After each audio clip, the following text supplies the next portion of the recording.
can't handle the truth.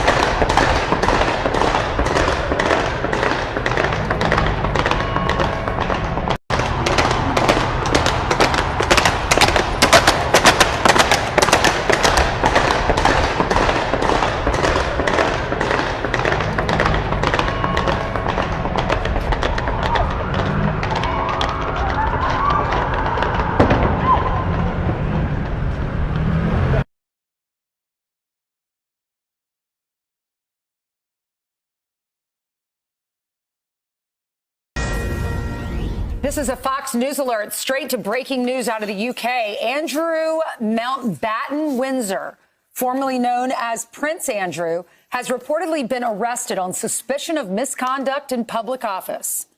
Chanley Painter joins us now with the breaking details. Chanley, he's in trouble. That's right. Hey, guys, so police say they took the brother of King Charles into custody on suspicion of misconduct in public office. Officers reportedly arrived at the royal estate in eastern England earlier this morning to make the arrest of the former prince, who turns 66 years old today. Andrew is in custody, and investigators are carrying out searches at addresses in Berkshire and Norfolk. Police are releasing this statement in part without naming Andrew, by the way, saying, quote, "Following a thorough assessment, we have now opened an investigation into this allegation of misconduct in public office, an offense that carries up to life in prison in the UK, by the way." We're still waiting more details of this breaking news, but this comes after Andrew was stripped of his royal title last October over ties to convicted pedophile Jeffrey Epstein, and after Thames Valley Police said they were assessing a complaint over the alleged sharing of confidential material by the former prince with the late sex offender. The former prince has consistently denied any wrongdoing. Misconduct in public office refers to, quote, serious, willful abuse or neglect of powers relating to the role of public office. We shall see what comes of this. It's a developing story, as you guys know, so we'll keep our viewers updated as the morning progresses. For now, I'll send it back to you. The police have arrested Andrew Mountbatten-Windsor. It's an extraordinary revelation and development on this story involving the Epstein files and all the allegations that have been swirling around about Andrew over the many years, from Virginia Giuffre, now sadly deceased, and since then, and certainly what's been contained in the Epstein files as released in the last few weeks. But the police have arrived at Sandringham Estate this morning, where Andrew has made his new home. It's his 66th birthday today.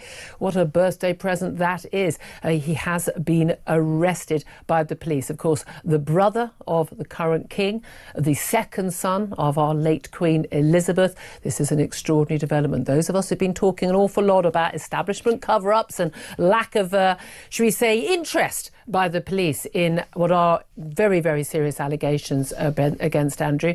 Perhaps pleased that that pressure has finally been put on the police, and they have done the job of actually looking into these issues seriously. Must bear in mind, of course, that the prince has not been charged with any crime at this point, and he has always denied any wrongdoing in relation to any of the allegations. He is right now, but he is likely being held in a police cell, and in most cases, suspects are held for 12 to 24 hours, then are either charged or released pending further investigation. He has been arrested on suspicion of misconduct in public offense over allegations he sent confidential government documents to Jeffrey Epstein. Thames Valley Police did not name Andrew directly in their statement, as per national guidance, but said they're carrying out searches at addresses in Berkshire and in Norfolk. Now, Andrew Mountbatten-Windsor is King Charles III's younger brother. The king released this statement saying in part, quote, "What now follows is the full, fair and proper process by which this issue is investigated in the appropriate manner and by the appropriate authorities. In this, as I have said before, they have our full and wholehearted support and cooperation. Let me state clearly, the law must take its course." Earlier, it was reported that 6 unmarked police cars and around 8 plainclothed officers had arrived at Wood Farm on the Sandringham estate. This happening in eastern England, where Andrew now lives, after he was forced to leave Windsor's Royal Lodge after he was stripped of his titles. We're also hearing reports that that location could also be under search as well. We are also hearing from the family of Virginia Guffrey, who was an advocate for survivors of sex trafficking and one of the most prominent accusers of Jeffrey Epstein. Now, of course, Andrew has not been arrested for anything surrounding her, but information in the Epstein files around activities while he was a trade envoy. Now, in that statement from her family today, they said, quote, "At last, today our broken hearts have been lifted at the news that no one is above the law, not even royalty. On behalf of our sister, Virginia Roberts Guffrey, we extend our gratitude to the UK's Thames Valley Police for their investigation and arrest of Andrew Mountbatten Windsor. He was never a prince. For survivors everywhere, Virginia did this for you." Now, Andrew has always denied any wrongdoing, and today marks his 66th birthday. Back to you. All right. Thanks so much, Stephanie Bennett. Appreciate it. Now let's bring in. Oh, would you like me to bring him in? Thank you. British journalist Jonathan Sachidati. He is joining us live from London. Good morning to you, Jonathan. I know you've covered the royal family. What was the reaction there this morning? Listen, Prince Andrew's arrest lands at the top of the British state, and to have a senior royal in custody on suspicion of misconduct in public office really shatters that aura of insulation around the monarchy. But I think that it also plays into a wider perception of Great Britain at the moment, which is that of a country crumbling, a country imploding. When you see this happening, even at the symbolic top of the royal family, it really does make you think. It feeds into that general mood of collapse, erosion, authority fraying. You know, we have policing issues, we have freedom of speech issues, people arrested for tweets. We have terrorism issues, the government classing Palestine Action, a group, as terrorist, and then the High Court saying that it shouldn't be classed as terrorist. We have people who smashed up a defence factory, then being let off in court. We have a challenge from David Lammy, the Justice Secretary, to even jury trials, trying to scale them back. We have so many problems: immigration, illegal immigration, rocketing, the government not able to control that. We have the government giving away the Chagos Isles against the wishes of the United States and President Trump. We have a defence crisis. We have an energy crisis with an obsession on net zero. We have all of these things going on in the country. At the same time, the left is collapsing and fracturing. The right is apparently collapsing and fracturing. A prime minister who is increasingly unpopular every day, even with those who voted for him. And now we see the royal family, which is meant to be that keystone of British society, of the British constitutional system, also crumbling because of corruption allegations, crumbling because of these Epstein files. It does feel in Britain like the country is in absolute crisis, and that is an identity crisis, and that's a very worrying feeling for the royal family. Tell me about the teddy bears, the number and where they were. So the issue is the fact say if you went home to your partner and he or she handed you a laminated card of all their shoes and said, "I want them in that particular order every day, and if you don't get them shoes in the right order, then I'm going to shout and scream at you," you're going to think they're odd. You're going to think there's something wrong with them. So if you now transfer that to a senior member of the royal family, whose teddy bears had to be put in a certain position on their bed, and if they weren't, he would lose his temper and start shouting it. And they're only young maids, they're only young. You know, you're talking 18, some of them, and they've come down from different parts of the country, and they're living in flats within Buckingham Palace. So they're only kids. And to have to deal with someone like that who's verbally abusive and shouting is not right. So how I first come across that was every weekend the royal family go to their Windsor for the weekend. So the Queen will take her 10 dogs, get in her Jaguar, and she will go. Prince Philip will go separately, and then Prince Andrew will leave later on. So at the weekend, we go into their personal apartments and we check all their personal attack alarms. So obviously they've got a number of them dotted around their apartments in case an intruder came in, they can press the button and we will come. So we had to test all those, hence why we had to go into Prince Andrew's living quarters to test his. And obviously I was with an inspector at the time, and I think a couple of PCs or a sergeant. And he explained, we looked at all the teddy bears on the bed. We thought, okay, a 40-year-old man with about 50 or 60 teddy bears on his bed. All right, fair enough. And then he said, there's a card in that drawer there, and showed us the card. It was a laminated picture of all the teddy bears. And then he explained, that if the teddy bears aren't put back in this certain order, Prince Andrew would start shouting and swearing at the maids. So obviously, that just the alarm bells are ringing then on that sort of issue of why would anyone be that sort of, controlling. Prince Andrew have a nickname at that time? Well, his official code, so if he was to come into the palace, he would his call sign was Purple 41. But he did have a nickname, but it's a bit rude for me to tell you one I'll tell you, but you're not going to be able to air it. It was just called, do you want me to tell you? Yeah. It was called the cunt. Plain and simple, because unfortunately, he upset everyone he come across. He was the most unpopular member of the royal family while I was there. And he was just rude, arrogant. I mean, his sense of self-entitlement was breathtaking. After the shocking arrest of Andrew Mountbatten Windsor earlier this week. On his birthday as well. Aww. I do almost feel sorry for him. I mean, I don't feel sorry for him, but I almost do. But I don't, because he's possibly a rapist. Although that wasn't what he was arrested for. Although, watch this space. Any minute, really. Just keep refreshing the page, yeah? But you look at that picture of Andrew leaving custody. Can't believe I'm actually saying that, but and in that picture is a man who, for the first time in his 66 years of coddled, cosseted, spoilt, morally bankrupt existence, was suddenly shown a brief glimpse of the real world, a look inside Pandora's box, the total perspective vortex, the gold light in the briefcase in Pulp Fiction. Wah!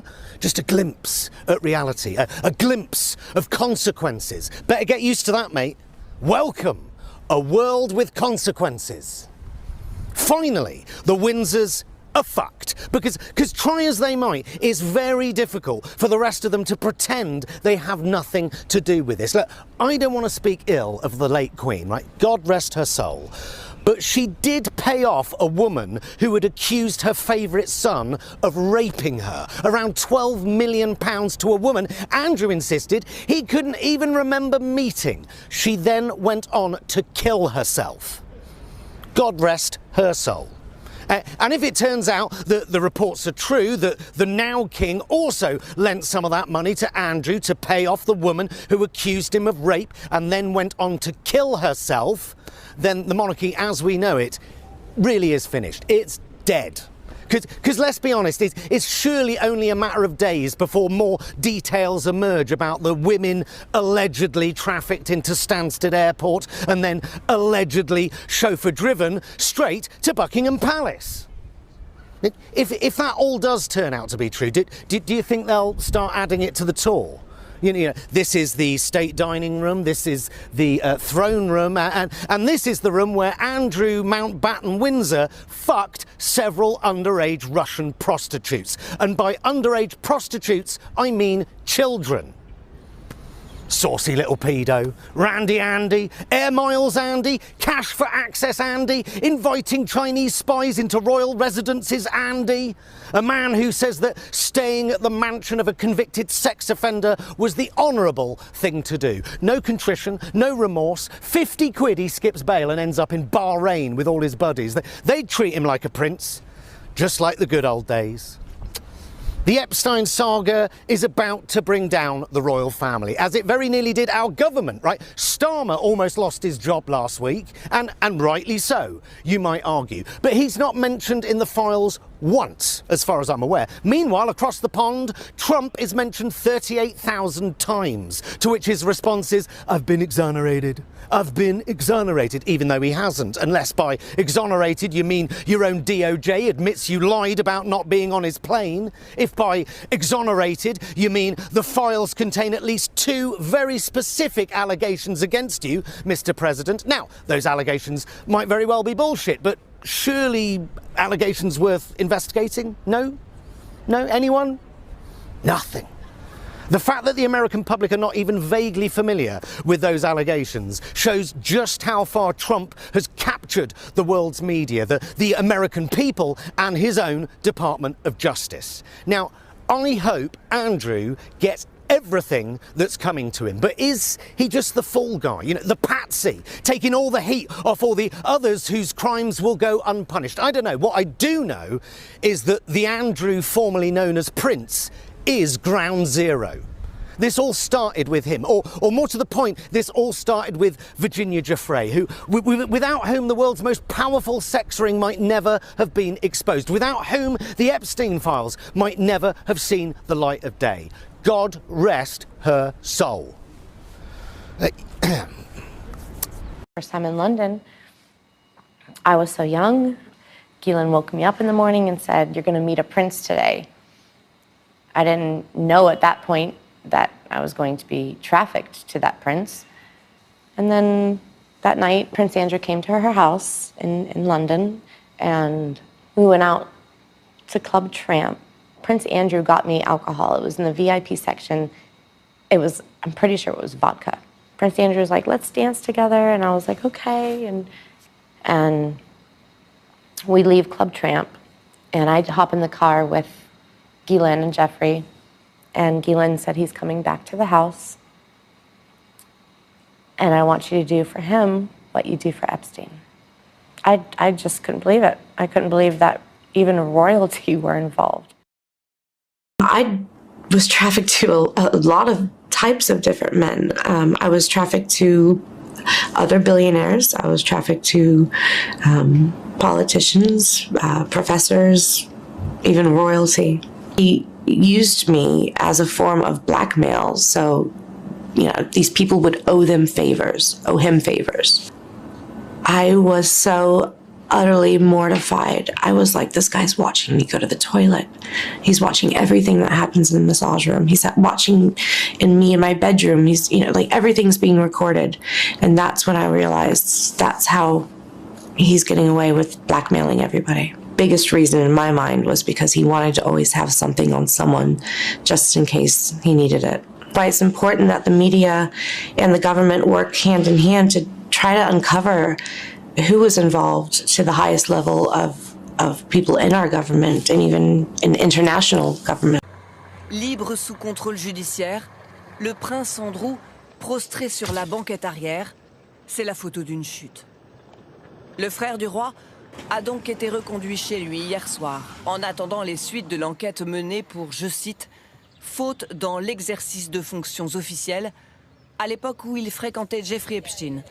Ce matin, la presse britannique est tranchante.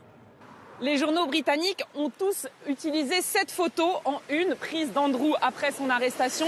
Et regardez, le Sun titre « Et maintenant, il transpire », une référence moqueuse à sa défense de l'époque.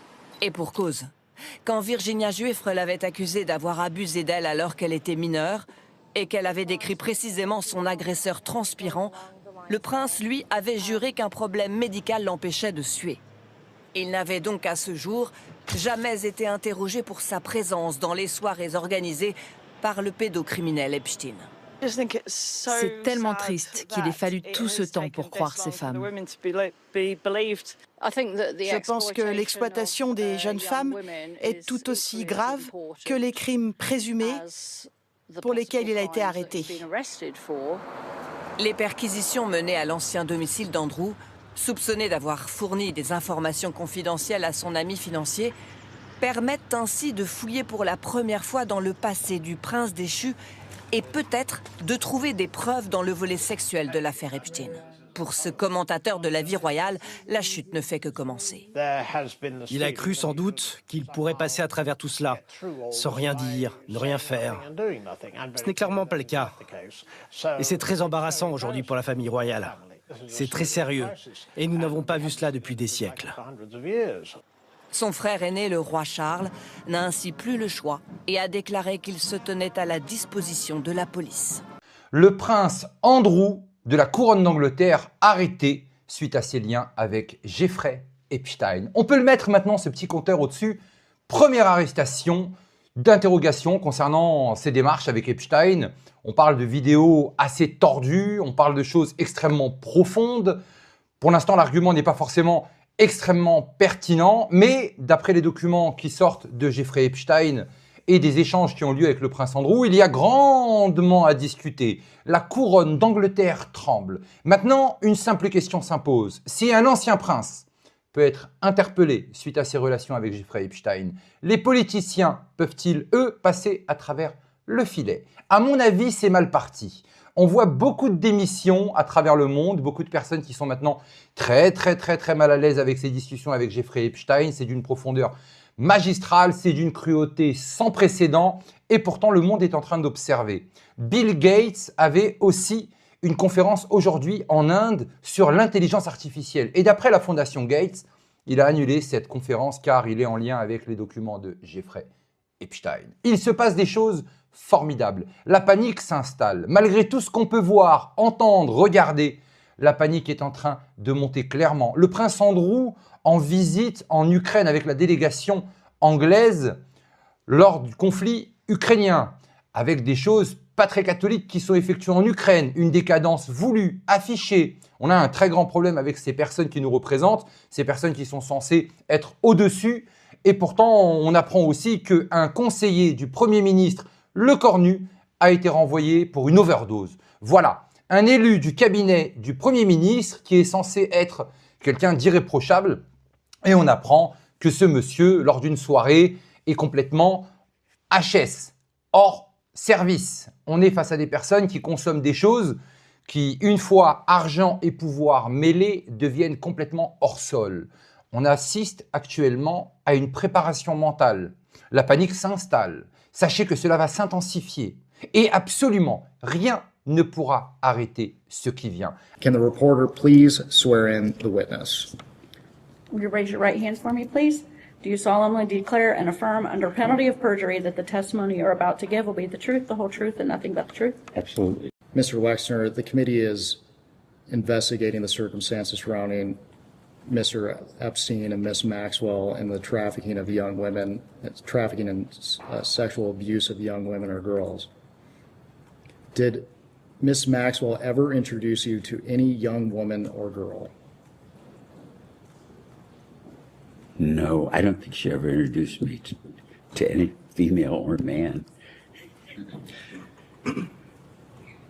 Did Ms. Maxwell ever ask you to introduce a young woman or girl to your friends or associates? No. Did you ever introduce any young woman or girl that you met through Ms. Maxwell to any of your friends or associates? Objection assumes in fact not in evidence. Your client is still ready to answer the question. That's fine. Repeat the question. I think the answer is no, but let's... Did you ever introduce any woman or girl that you met through Ms. Maxwell to any of your friends or associates? No, never. Did you yourself write this letter to Mr. Epstein? Sadly, I did. Did Ms. Maxwell approach you to write this letter for Mr. Epstein's birthday? I think the request was to write a card or a note or something for a birthday book. And did that come from Ms. Maxwell? I don't remember. Mr. Wexner, would you please read the main body of the birthday note for the record, please? I wanted to get you what you want, so here it is. Happy birthday, your friend Leslie. And what was your understanding of what Mr. Epstein would want? He was a bachelor, so I drew a pair of boobs. As a kind of a joke and offhandedly, I'd say. Understand. I hope you do. You've said a few times throughout this deposition today that you did not consider Mr. Epstein a friend of yours. However, you signed this letter, and I quote, "Your friend Leslie." Why would you sign "your friend Leslie" to someone you did not consider to be a friend of yours? I don't know. That in early 2000, Epstein was making quarterly payments to Dr. Michael Landon, who is an OBGYN and the chair of the OBGYN department at Ohio State University. And you said that your wife received services from Dr. Landon, so you know him. Yes. Okay, Dr. Landon said the payments were consulting services he provided for New York Strategy Group, which was some kind of firm associated with Epstein. Do you know why? Why was he getting paid a quarterly payment by Epstein? Not a clue. Do you know if there was gynecology services being offered to Epstein for victims, women? No idea. Because you're very associated with the Ohio State University, right? Yes. You were the board chair. Okay. Were you aware that Jeffrey Epstein was paying him quarterly payments? No. You weren't. No. Okay, so the article suggests that Epstein would bill you and your wife for at least one of these payments in 2005. Quote, as we have in prior years. That's evidence within the Department of Justice, Mr. Wexner. Were you aware of these $25,000 quarterly payments coming from your accounts in 2005 and earlier? Not till this moment. You know, Mr. Wexner, I'm watching this all unfold, and I just want you to know it's incredibly hard for people to understand you don't know this. Maybe you don't know the specific details. Maybe you don't know the dollar amounts. But Epstein was able to be empowered and enabled to hurt more people with your money. You understand that? Oh yeah, he's a crook. I know. But you don't know the purpose of the payment, and the money's coming from you. It's your money. And you don't know why he's paying a doctor at Ohio State University. Sadly, I don't. Did you introduce him to Dr. Landon? No. How did he meet Dr. Landon? I wouldn't know that he met him. Because Abigail, your wife, received services from Dr. Michael Landon. Yes, and so did my daughter. Okay. So was it a routine practice for the New York State Strategy Group's expenses to be paid by your accounts? I never heard of it. It's weird because it's your money going in to pay for this consulting services of another company. It's weird to me too. So Dr. Landon never talked to you about these Never. quarterly payments? Never. Something else that comes up, because one of the claims that you're saying that you're not close friends and everything, but you know, some of us have access to the redacted emails. Some of us already, I think majority of us have gone down there. This is an email from June of 2008, right around the time that Epstein pled guilty to soliciting a minor for prostitution. And you said to him, quote, Abigail told me the result. All I can say is I feel sorry. You violated your own #1 rule, always be careful. And Epstein replied, no excuse. So clearly either you knew or Epstein had said to you that his #1 rule was to be careful. What, in your recollection, was he so careful about? About being honest and stealing from me, us, these criminal, terrible, horrible things that he did. And I don't know what prompted me, because when I saw this, I think I was just giving him the finger. It's something in the news, something. Maybe it was the fact that Abigail told me, and I was cooking on it, and I just wanted, like,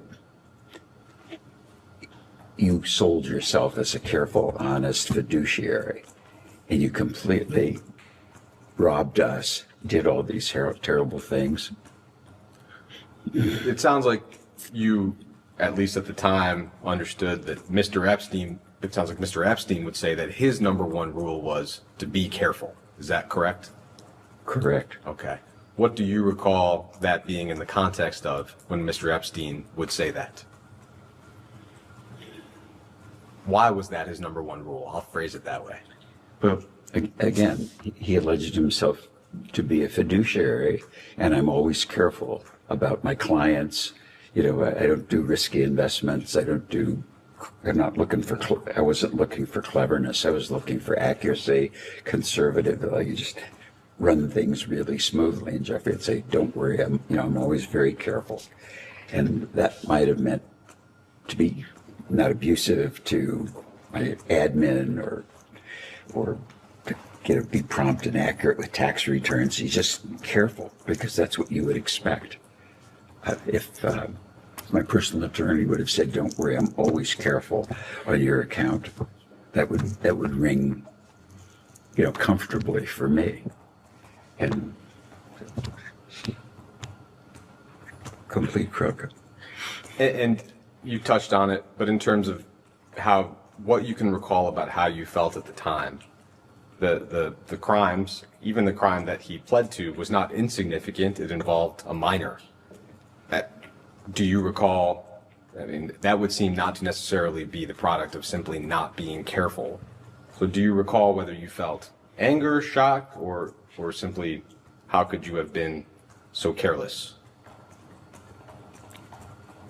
I don't remember how I felt. Probably anger that a person in a trust position could be so mistrusted, so crooked, so bad.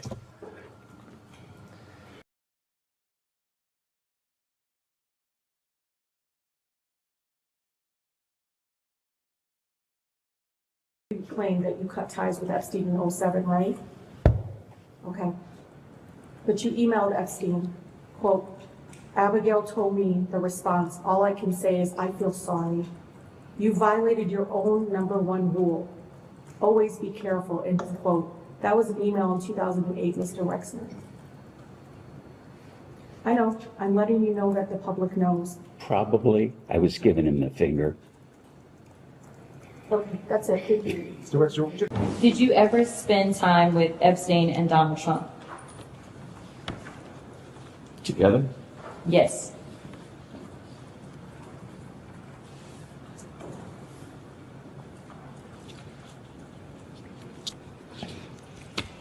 I want to answer this question accurately. I would go to some of the Victoria's Secret fashion shows because it's very important to the brand. At some of the fashion shows, Jeffrey was there and some Trump was there. And I remembered because Trump would always introduce himself to me. And I always thought it was kind of odd that he was at the fashion show because he had nothing to do with fashion. So the coincidence of them being together at an event, it could have been that, but I have no specific recollection. They never had a social or like a drink or a cup of coffee, something, that would put them together. Okay, so just to clarify, because I want to make sure we're clear on the record, you're saying that you can recall instances potentially where Epstein and Trump were together and you were in their presence, or just a random scenario where Epstein may be there, Trump may be there separately, and then you would be there? It would be at random. That would be accurate. If it happened, but I have no specific recollection. Okay. Did you ever see or become aware of President Trump having a sexual relationship with a person who was introduced to him by Epstein or Maxwell? No. Has Donald Trump ever discussed Jeffrey Epstein with you? Nope. Did Jeffrey Epstein ever discuss Donald Trump with you?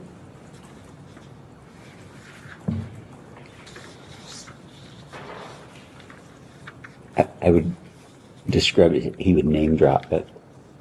So he would say things like, I know President Clinton, or I know the Pope, or I know God, or, or I know you. It was that kind of name dropping, but never, I can't remember a specific place, but Jeffrey dropped a lot of names. Okay. So to clarify, you believe he specifically dropped Donald Trump's name? No, I'm saying it could have, and I don't remember. Okay. Did Epstein ever share any information with you about Donald Trump's sexual activities? No. Do you have a relationship with Donald Trump? No. But you've met him before?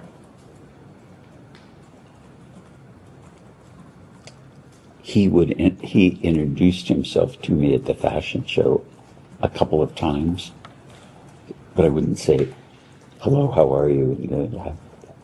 Like you say, met, like in, we knew each other. We don't know each other. He wouldn't. I'd be shocked if he remembered me. Okay. And I know that you specifically mentioned the island, that you have been to Jeffrey's Island. Do you recall seeing any of those persons that Jeffrey Epstein would name drop while you were on his island?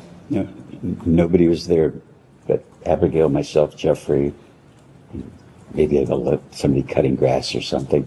There was a maintenance person, I think. I don't specifically recall. I know for sure I was there, Abigail was there, Jeffrey was there.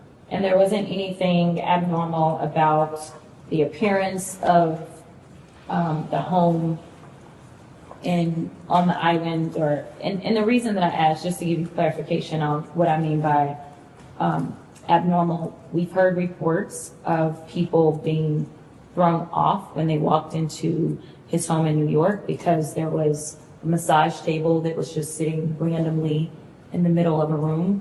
Did you see anything like that when you visited any property that belonged to Jeffrey Epstein?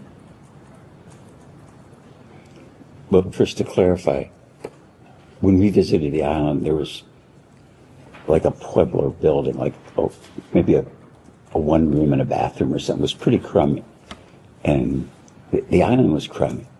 There were no trees, there was no sand, there was no beach. It was just, it's a kind of a peculiar thing. It was an island, but it was like a pile of rocks. It was just, I was kind of shocked.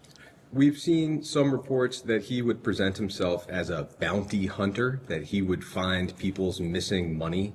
Do you recall him saying anything like that? No. When you first met Epstein, how did he originally present himself to you? What services did he say he was offering? Well, when I first met him, it was just alone. He didn't represent anything, and I didn't ask anything. I was just meeting a friend's acquaintance. As that business relationship became closer and you eventually hired him, I assume he pitched his services in some way. What was his way of framing what he was offering to you?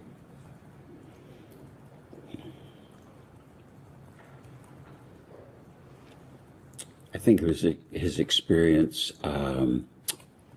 at an industrial level, like working for a big company like Bear Stearns, and then he had done personal work for the Rothschild family in France.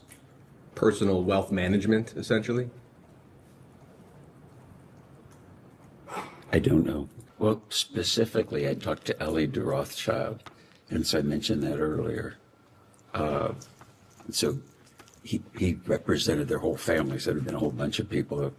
I mean, most of them I never would have met, but I knew Ellie. I never met people, but there were people that called me that either insinuated or said they knew Jeffrey through a financial relationship. And so, I mean, they could have been actors, but in the time, a guy calls me up. I'll give you an example. It's just no, because I want you to understand this, because it's so confusing to me. He would say, like, I'm providing financial advice to the founders of Google. I'm providing financial advice to Jeff Bezos. I'm providing financial advice for the chief technologist at Google. And I thought, wow, I'm in good company, because these are really smart guys with a lot of money. And you have to put yourself in the mindset of if my attorney said, he was qualified to argue in front of the Supreme Court, I'd believe him. I didn't say to call the Supreme Court and say, tell me, is he really an attorney, or did he do this? I didn't have the idea to inventory furniture or valuables. And it's like, how could you have all silverware in your house? And I didn't count forks and spoons. And it's like, Jeff said people could be walking out with forks and spoons. I said, gee, that's a good idea. We ought to have an inventory. But then there was I hired a lady to be like the house manager who had run the U.S. Embassy in Rome. And she said, yeah, I know how to do this. And I said, well, why don't we keep inventories of stuff. And she said, oh, yeah, I could do that. So she did that as kind of a puny example, but I wouldn't have had the idea. But then all the things were inventoried. That wasn't work for me or Jeffrey. It was just regularly done.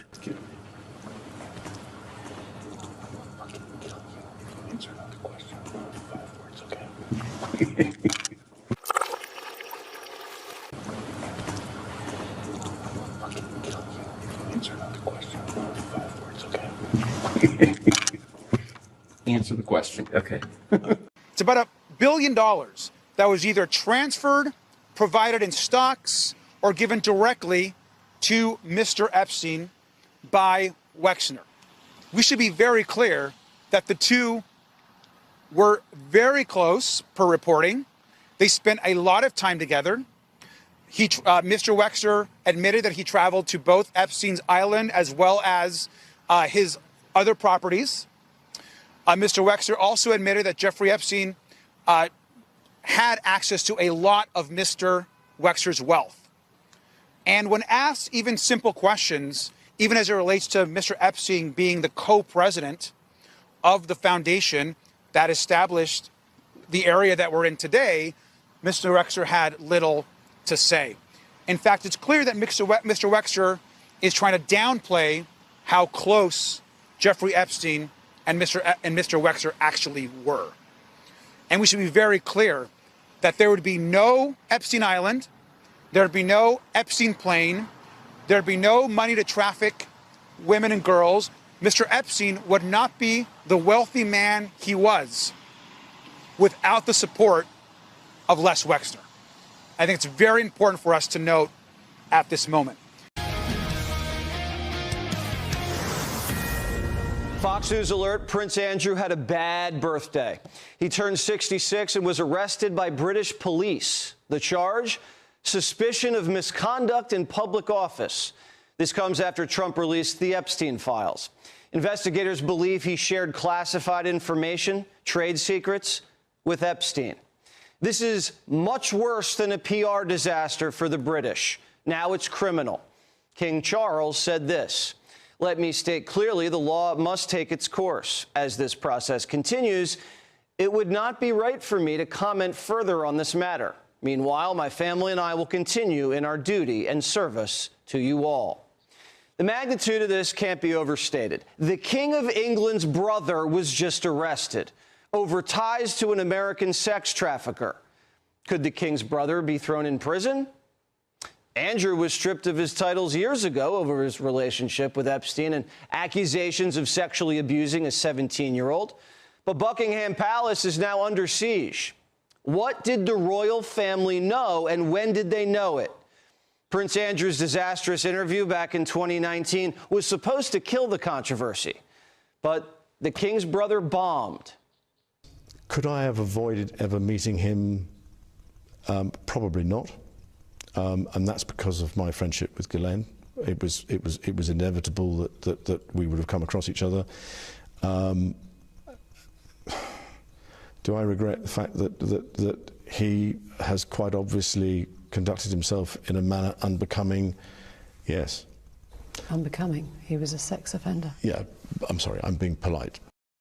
Prince Andrew later settled a lawsuit brought by Epstein accuser Virginia Giuffre without admitting wrongdoing, but we can assume he paid her a substantial sum.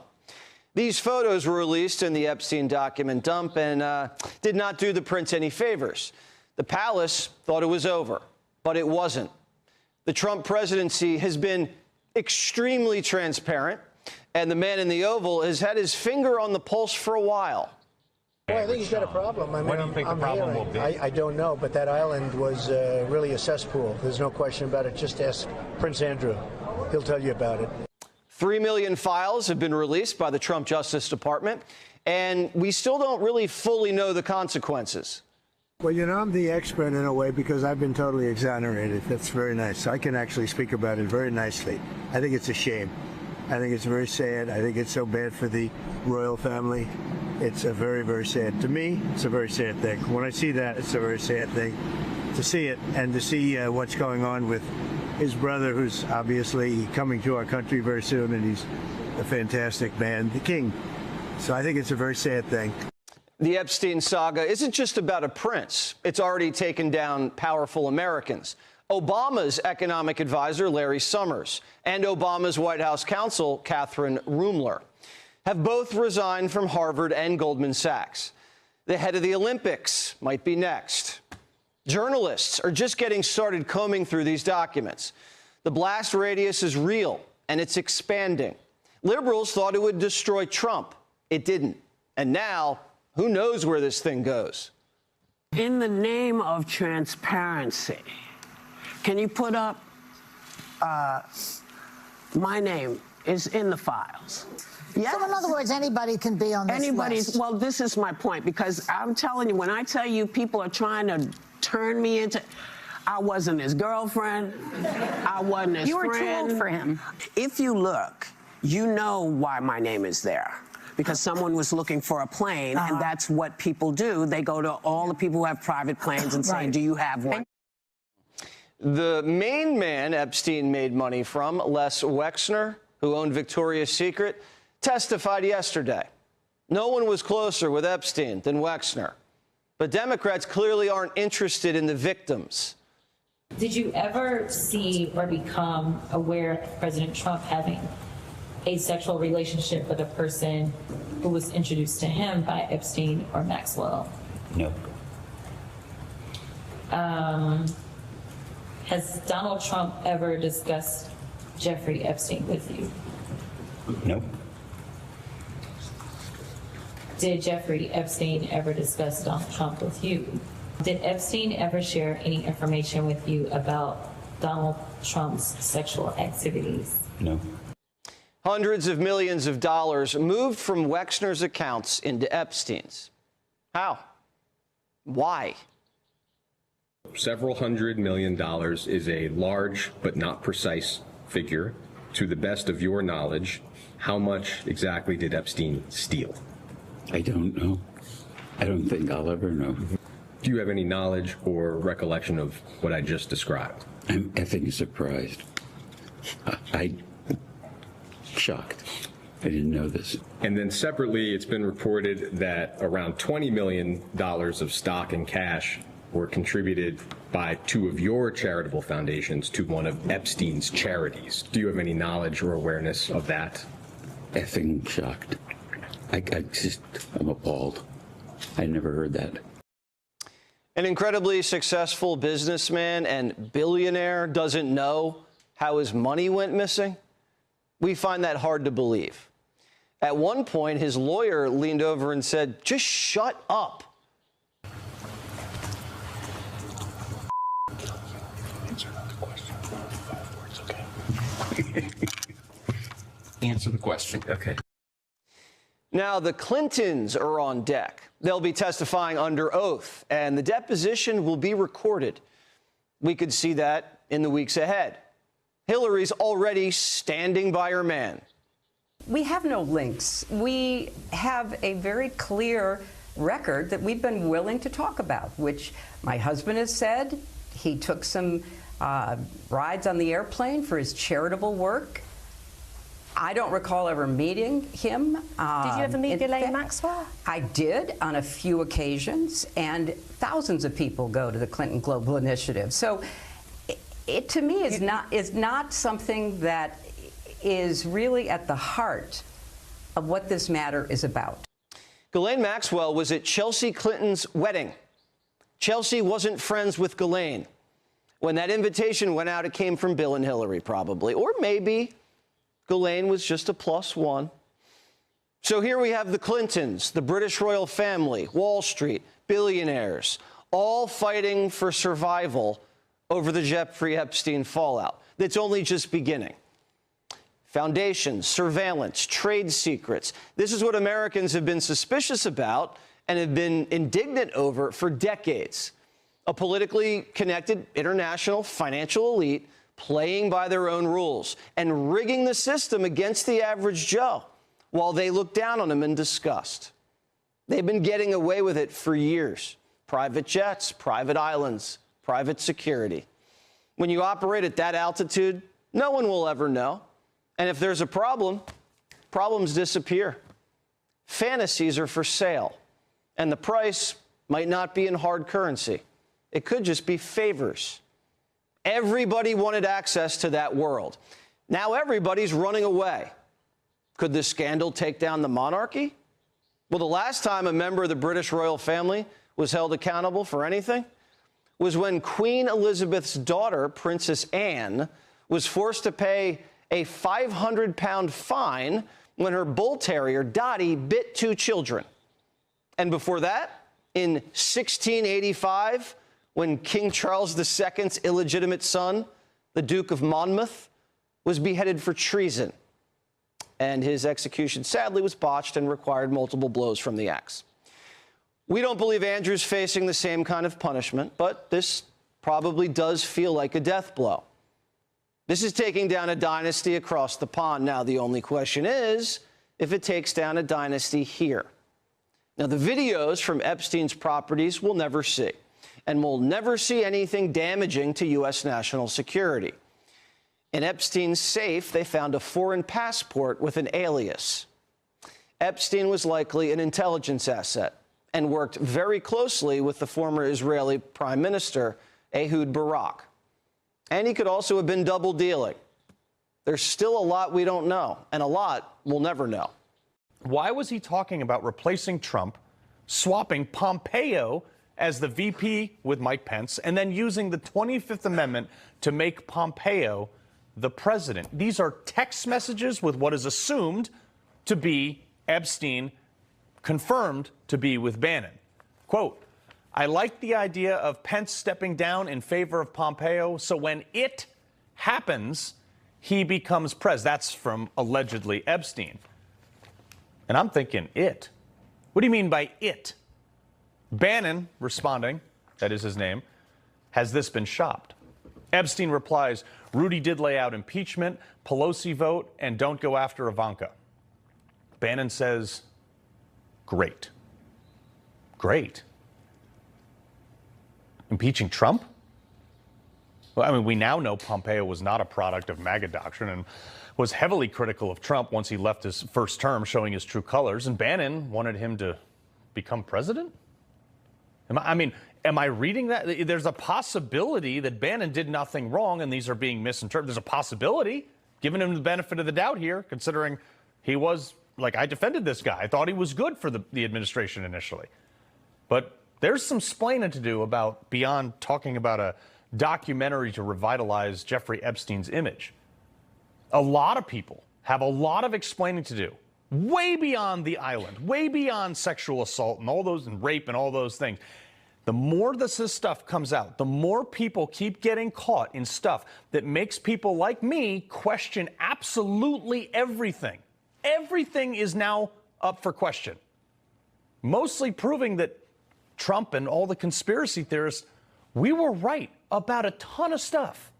Keep in mind, first it was the redactions, okay? We couldn't get all the files. They were redacting them, and then they redacted Les Wexner. Now he's being deposed. Then, when they finally did release all the files, because there was such turmoil to get these things out, once they finally released all those things, they put them up on the government website in such a manner that makes it so difficult to search anything. Something, you have data that spreads out over thousands of pages, but you can only have 10 links per page, so you can only search 10 at a time, and there are hundreds of thousands of links to linking individual pages.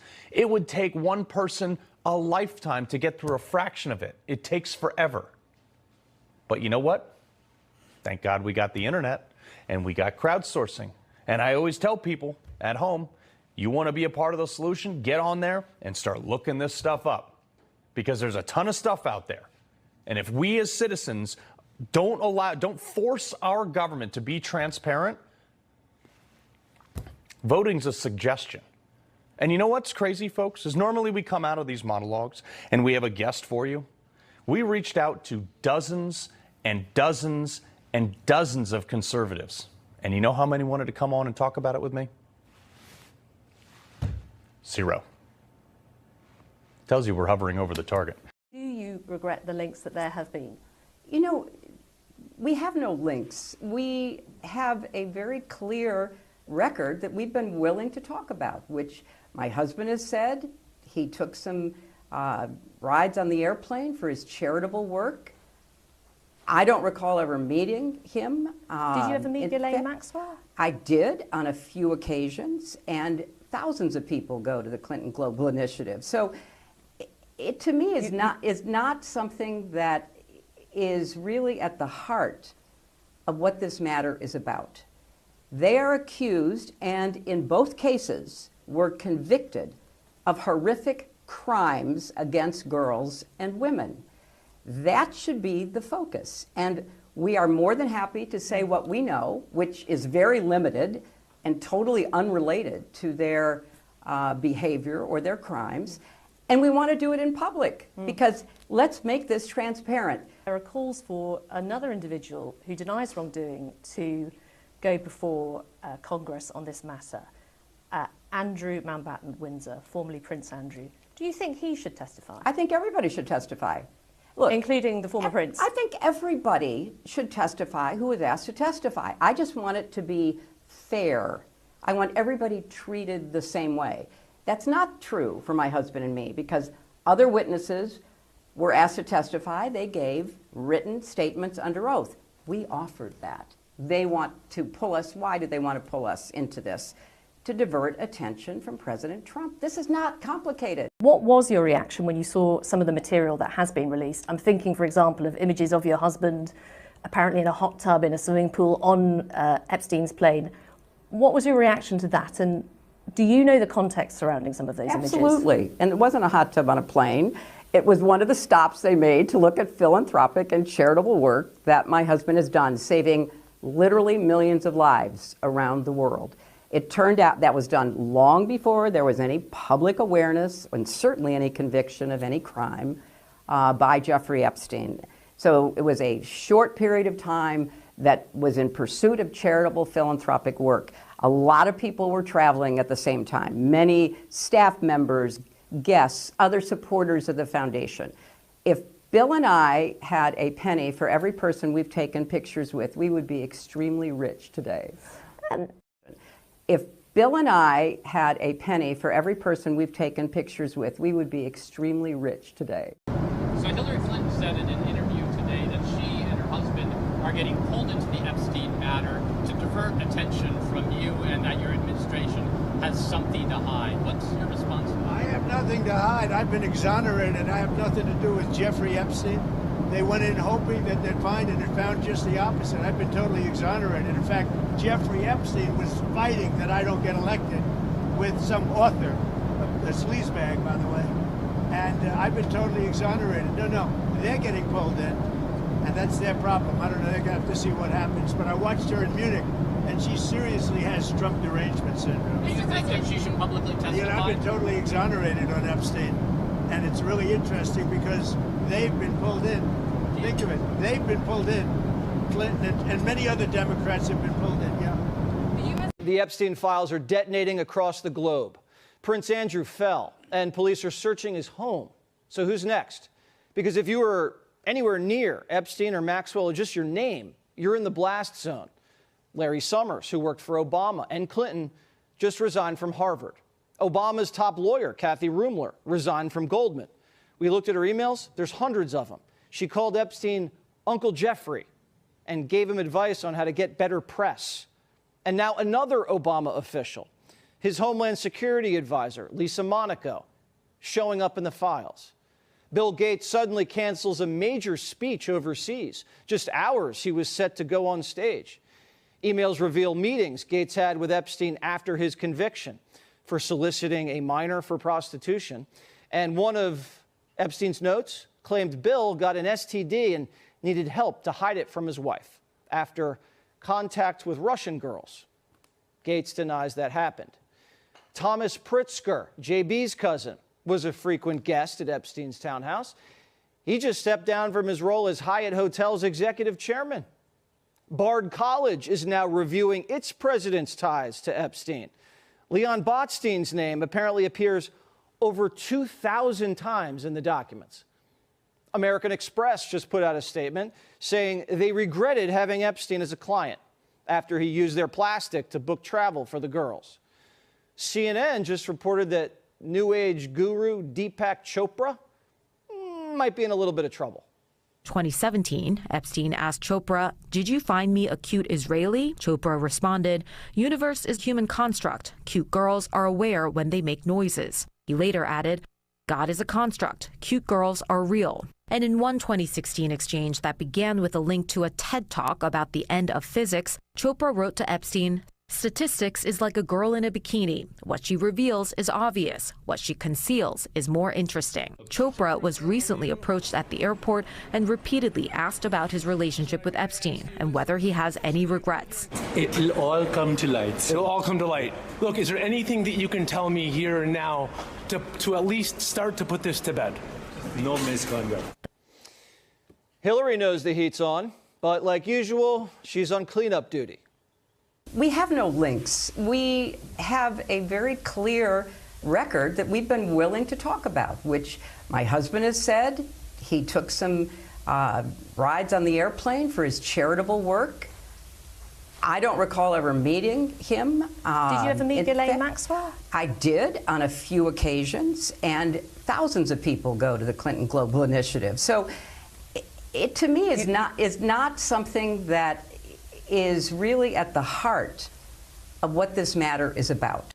Ghislaine wasn't just another guest at the Clinton Global Initiative. She had a, quote, complimentary access pass, which you usually get after getting the green light personally from either Bill or Hillary. And Ghislaine was even an honored guest in 2013, years after sexual abuse allegations had circulated. And don't forget, Ghislaine was at Chelsea's wedding. Even Stephanopoulos is being looked at again for having dinner at Epstein's apartment after he got out of prison. Plus, Lex Wessner told Congress under oath that Epstein told him he worked with Bezos, the Rothschild family, and Google. Now, New Mexico is reopening its investigation into Epstein's ranch after a newly released email claims 2 foreign girls were buried there, apparently dying of strangulation during rough fetish sex. The FBI was even warned Epstein could be destroying evidence with an incinerator after he built a suspicious barn on the property with a chimney. But this is also about national security. New files show Epstein was offered a chance to buy buildings owned by the Pentagon. In 2016, he was offered to invest in a massive complex right next to the Pentagon, a site used exclusively for Department of Defense operations, labeled in records as a mission-critical asset. The guy doing the pitching? A go-between for both Epstein and Prince Andrew. No deal was ever finalized, but why was Epstein getting a pocket listing for one of the most sensitive national security sites in the country? Other files show Epstein may have compromised U.S. customs officers in the Virgin Islands, prompting another criminal investigation, apparently offering them food, advice, musical gigs. How did this guy gain this type of access? And why was he operating anywhere near the national security apparatus at all? I apologized to QAnon a couple of weeks ago. I said, you know, when it comes to this Epstein stuff, you had it righter than me. Now, they also believe a lot of real batshit nonsense. But when it comes... you think it's batshit, They don't eat babies. Democrats don't eat babies. You think they eat babies? There is a lot of consumption talk in the stuff. Are there babies? I don't know. No, you can laugh all you want. But, I mean, there is some sick stuff in here that is implying... But that's not eating babies. Maybe, come on. I'm not saying they're eating babies. I'm saying there is talk of consumption, and it ain't pizza. And I'm not saying that I am QAnon by any means, but this is deep, dark, satanic, awful, sacrificial, and this stuff is gross. See, this is what I'm saying. Here I am, sacrificing myself, saying, you know what, I was wrong, QAnon, and then you don't meet me halfway. You insist they might be eating babies. I just think there's some questionable stuff. Here's what it is. QAnon said there's this vast elites around the world conspiracy to, you know, traffic kids and pedophiles, and they were more right than I thought they were. Okay, so that's what I'm giving you. And it wasn't just Prince Andrew in the parlor with the dildo, okay? Almost every so-called conspiracy of the past 10 years seems to be proven true the more we dig into the Epstein files. Tonight, we're taking a look at the issue of Ukrainian biolabs, labs that we were told repeatedly over the past few years did not exist. They were nothing more than a Russia-funded conspiracy theory.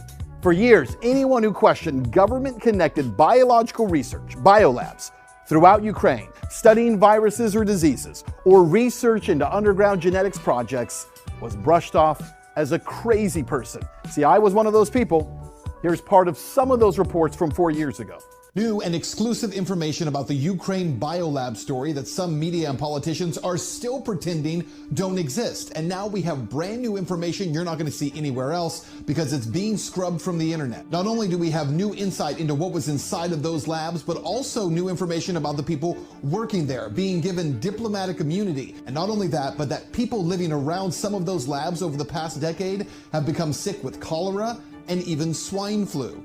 Plus, do these labs have anything to do with the overthrow of the Ukrainian government in 2014?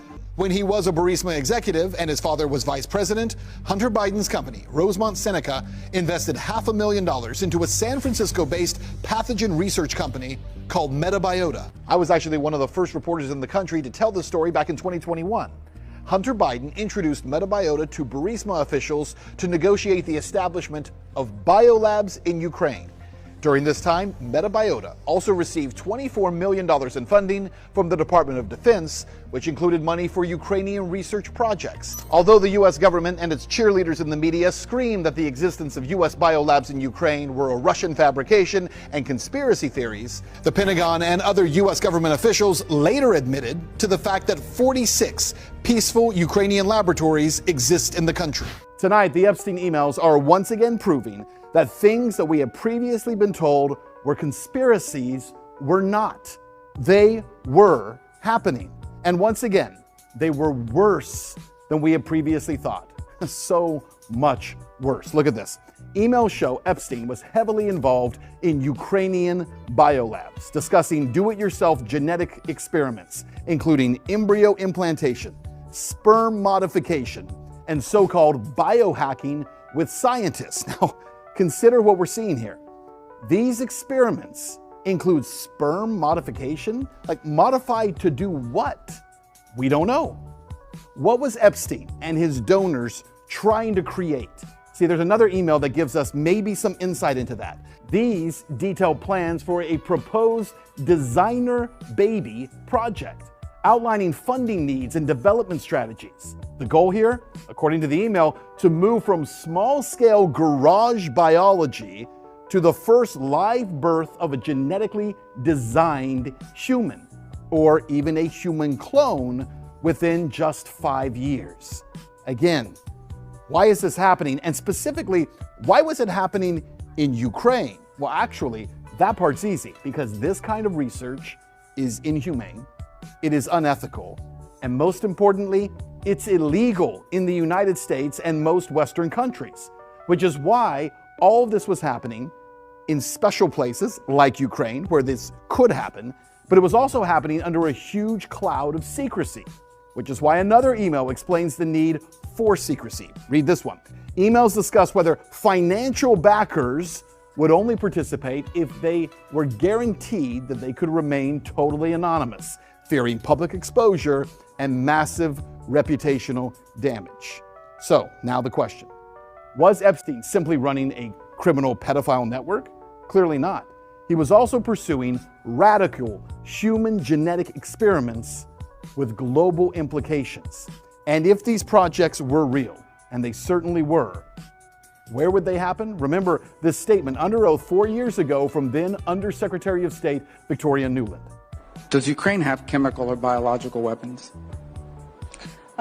Ukraine has biological research facilities, which, in fact, we are now quite concerned Russian troops, Russian forces may be seeking. This classic Russian technique to blame on the other guy what they're planning to do themselves.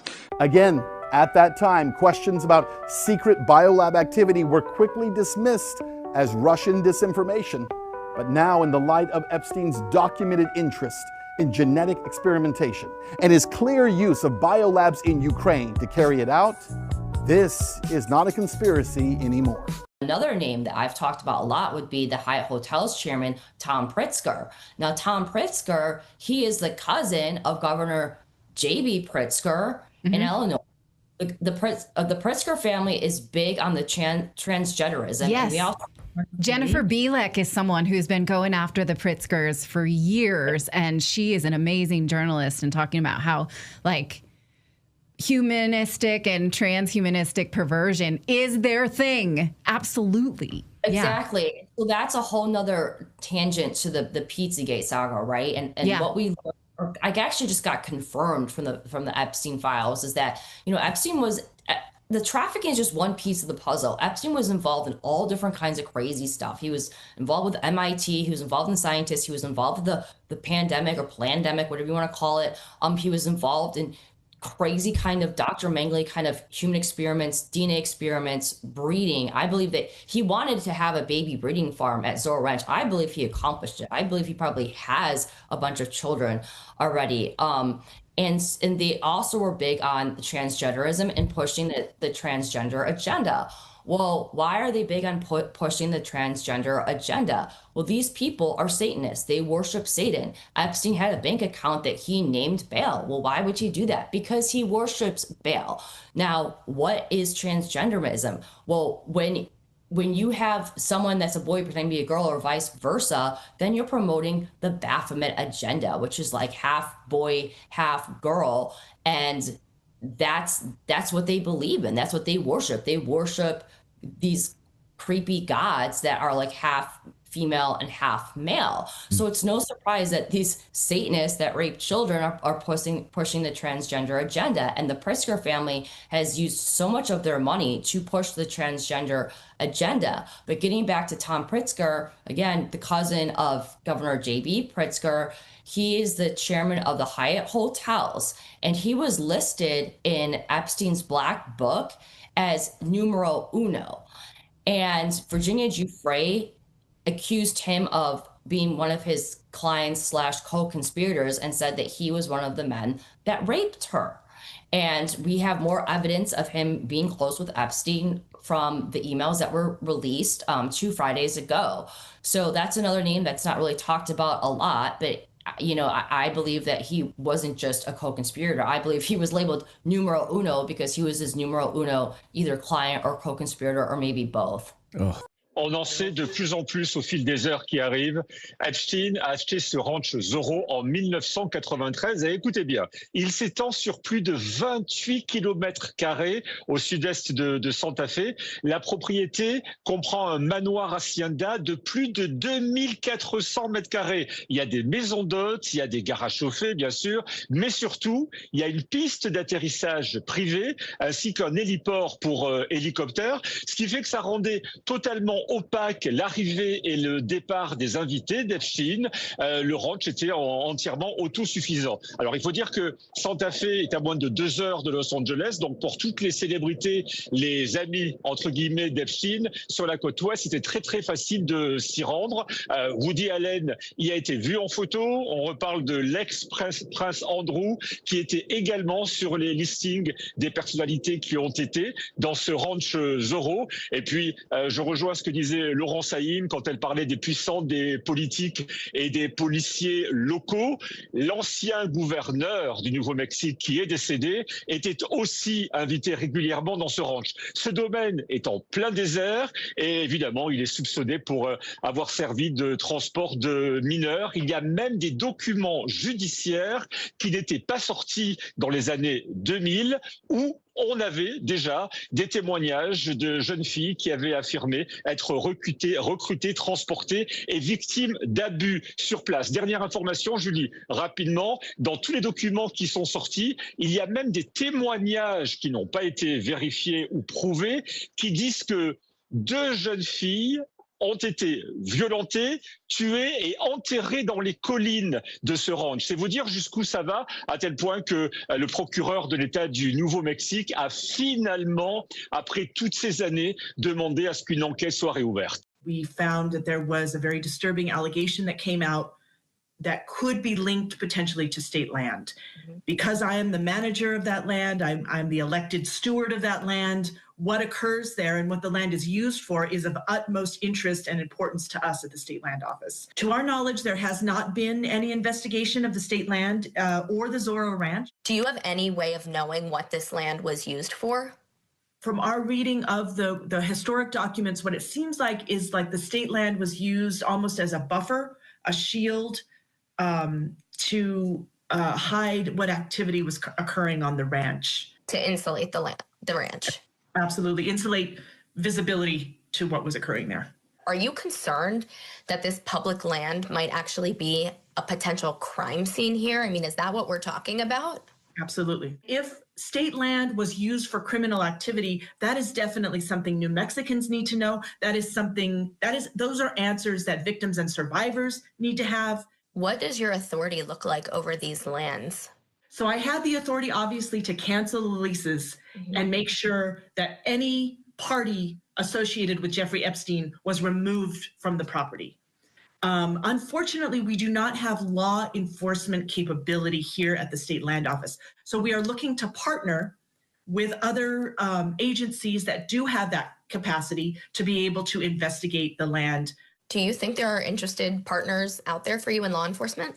Yeah, so we have already started to receive some phone calls from folks who are willing to partner with us. Is there capability in New Mexico to get the technology that helps you look for these unmarked graves?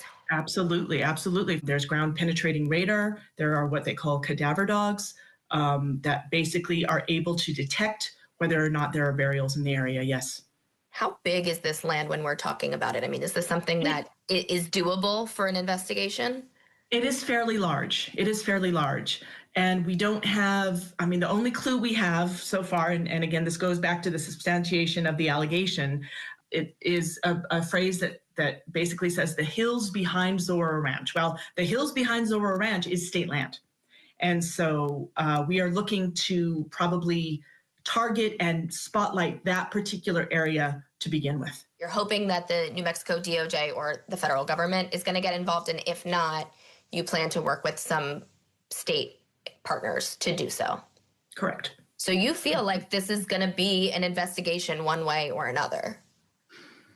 I will keep pushing until it is. I mean, that's essentially what I'm saying. I think we have all seen that the reason that we are where we are with this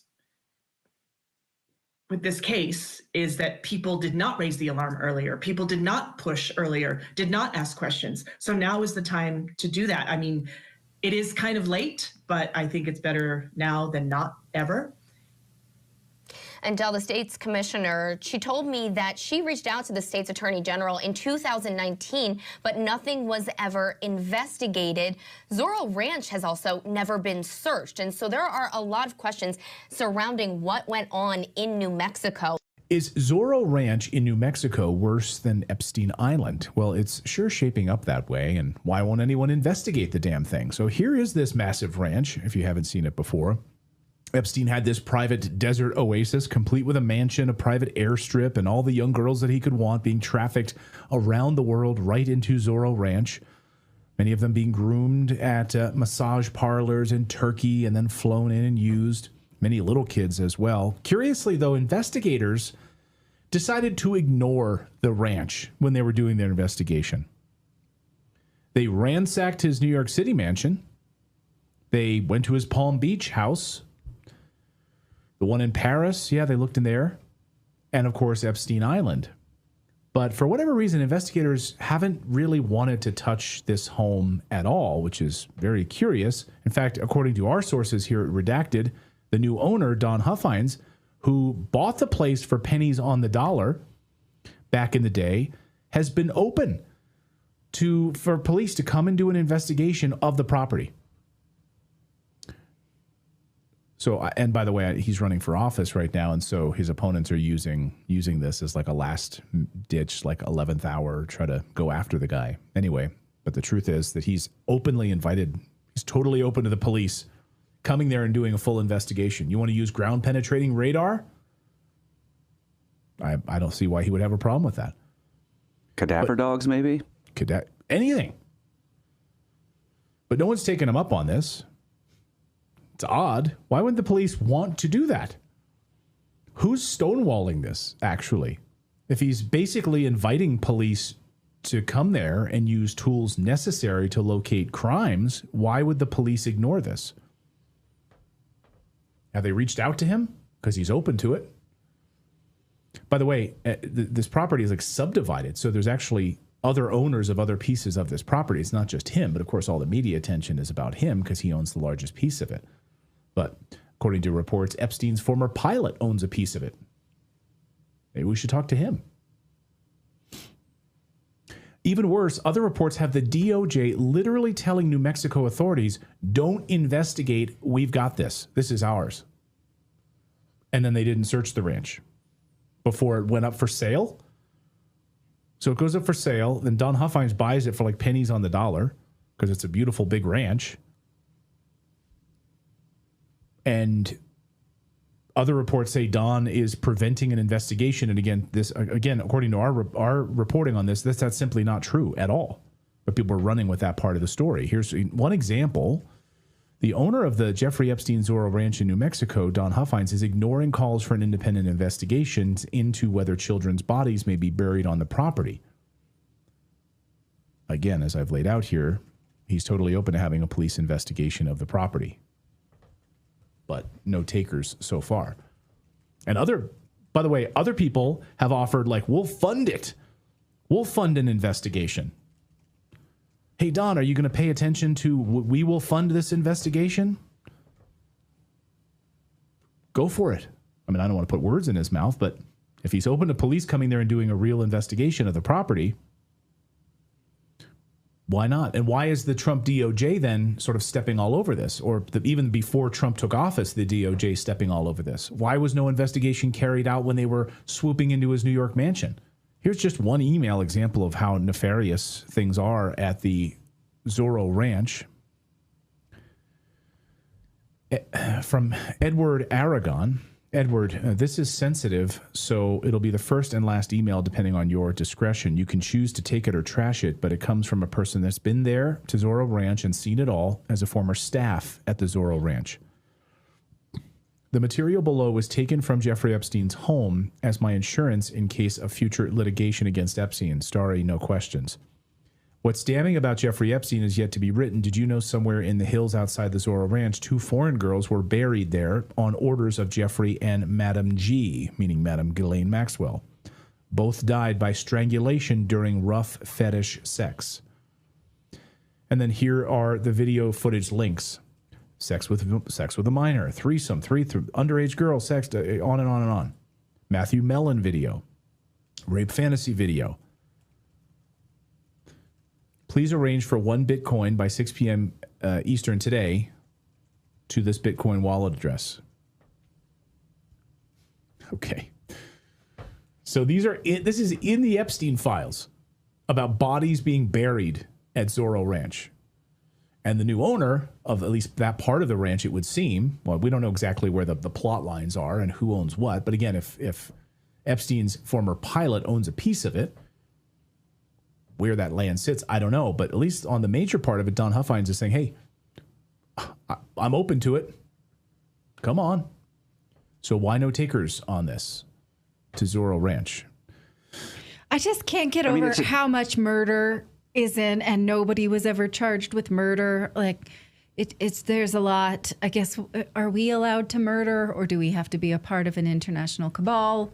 Murder's cool. Now, I'm so confused. I thought that was illegal. Billionaires, super government that just gets away with it. It's not even investigated by the Department of Justice. And I don't exactly know when they told New Mexico, so I don't know what the time frame, because it wasn't under Trump. It was pre-Trump. It was, it was during the investigation of the mansion, of the Paris house, of the Palm Beach house. So, a number of years ago, but we don't know precisely when that happened. Go ahead, Philip. It's so frustrating because you could have somebody that owes like $100 to some district court in Virginia for a minor drug charge, and they will no-knock warrant your house, kick your door in, possibly shoot your dog, and take you to jail.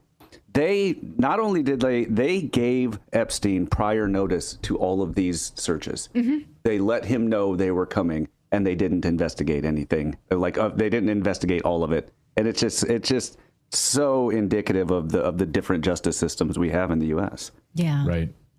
Yeah. The Ian Carroll bit that we played last week about they saw this was in Ghislaine Maxwell's trial, that they saw binders of CDs, of movies, of images, and they were like, we're not here for this. We don't have a warrant for this. We'll come back for it later. And he had full knowledge to destroy that, hide it, whatever it be. And yeah, it's crazy. Right. And there was one that went viral over the weekend. It described two Caucasian males watching a young minor, and the images showed cuts to genitals. And they had an image of it, and the Department of Justice said there were no men who abused women. And there's a description of an image that we can't see that says two Caucasian men looking at a girl who's hurt, underage girl there were men. So who gets punished for lying about that? How can they just say this when the data? Who's going to ask them this? Somebody. Well, again, and regardless of how you feel about the Don Huffines, I don't know him personally, but he buys the property after all of this happens, and he's open to having the police come. So why haven't the police taken him up on that? Like, why has the DOJ ignored this property? Yeah. Why are they not using ground penetrating radar, cadaver dogs, other things to locate bodies? Why? Who's stonewalling that? I just don't understand that. So again, and you can talk about his biotech firm and all of that stuff. That's where you have these people who are trying to paint him. It seems, in my opinion, they're trying to paint him as somehow tied to this property in a larger capacity, and that's a bridge too far for me, and there's zero evidence of that. But there's evidence apparently on this property, so why don't you go frickin' investigate it? Yeah. Epstein shapeshifted in front of me. It's very hard to understand if you haven't seen it, but I saw it. I want to be lie detected on this. Because when I was taken to the island, I saw Epstein shift in front of my eyes. It was very, very frightening, and it's just something that I had to explain to myself because I saw him turn into something. And if someone else told me this, I wouldn't believe it, but unfortunately it happened to me. So I had to look into it and try to find reasons for it to explain it. It's not an easy thing to talk about because I can understand that a lot of people wouldn't understand it if they haven't seen it. So was this a theory that you were familiar with before? Was this the first time you heard it? So there was no suggestion in here. This is something you weren't aware of. No, I wasn't aware of anything like that. A few years later, my mum started actually researching David Icke, and my mum knew about the whole reptilian theory, and so then I sort of clicked what I'd seen. Because, the thing is, it wasn't actually like reptilian, it was more like an alien, like dragon. And that's when I looked into the Draconians, the Draco law, also the Order of the Dragon, the royal family are all apparently part of the Order of the Dragon. Also their descendant, Vlad the Drac, used to drink blood, Vlad the Impaler. So I looked into a lot of history, and it sort of, it explained. But I saw him shift into something. It only happened once. But I've never seen anyone else turn into anything like that. And it happened. It was like a weird hologram, and it had like big black eyes.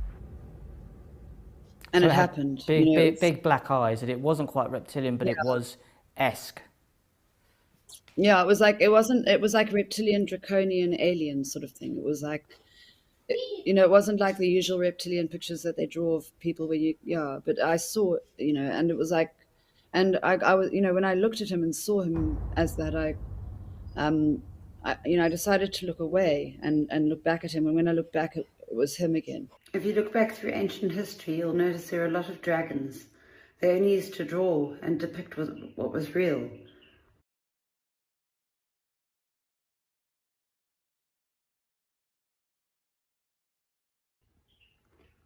Also, there's this article joking about Bush, Clinton, and the Queen all being reptiles. Why do Hillary Clinton and Prince Andrew apparently not sweat?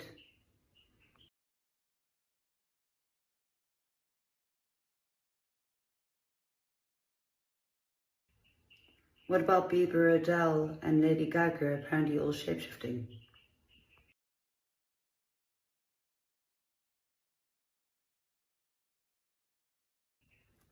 I painted Epstein as a reptile in 2019, and Maria Farmer, another victim, painted him as a reptile in 2020.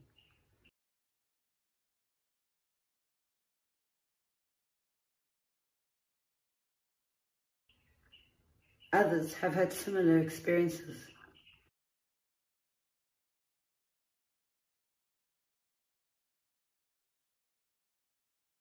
What about The Simpsons prediction? Wasn't The Simpsons man on Epstein's airplane? America, take a good look at your beloved candidates. They're nothing but hideous space reptiles.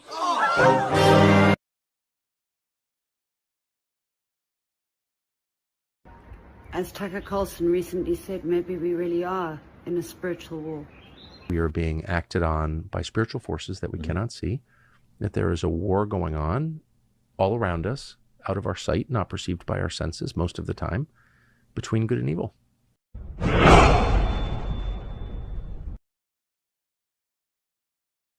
I believe it is God's job to sit in judgment, my job to defend America, and to promote the fundamental interest of stability, prosperity, and peace. That's what I really want to do.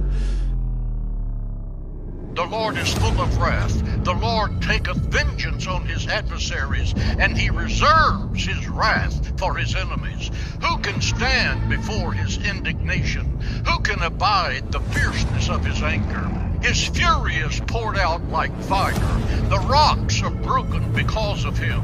The Lord is good, but he will pursue his enemies into the darkness of eternity. Choices have consequences. Most see God's wrath as a loss of self-control, an outburst of God's temper out of control. Choices have consequences. God has a zero tolerance for sin, as evidenced in the crucifixion of his Son. Can you imagine getting a lecture on public safety from the party that has let child rapists and murderers into this country in mass? All of this you see going on in Washington with its deception and those who seem to be getting away with absolute corruption and murder. I assure you there's coming a day when they're going to stand before a righteous judge, God Almighty, and they will answer for every word, for every deed, and for every act. We know this. In America, we don't worship government, we worship God. God's wrath is your choice. If you choose to obey God, you qualify for mercy, grace, abundance, and love. If you rebel against God, he promised you his wrath. God's wrath is an expression of his justice. Choices have consequences. Your disobedience demands the judgment of God. Don't ever get the idea that when you watch fake news at night and all of this corruption seems to be going unattended and unattached, there's a God in heaven who has angels writing all of it down. What you believe has no bearing on reality. Fire burns, whether you believe it or not. Poison kills, whether you believe it or not. Hell is a real place, whether you believe it or not. Every liar is going to answer for every lie. Hello, Congress, are you listening? Every rapist is going to give an account to God. Every gossip and every talebearer will answer for every word. You cannot destroy another person's life and reputation and expect God to give you his blessing. Every knee shall bow and every tongue shall confess that Jesus Christ is Lord to the glory of God the Father. You will bow today or you will bow later, but sooner or later you are going to bow before Jesus Christ. And there's a payday someday.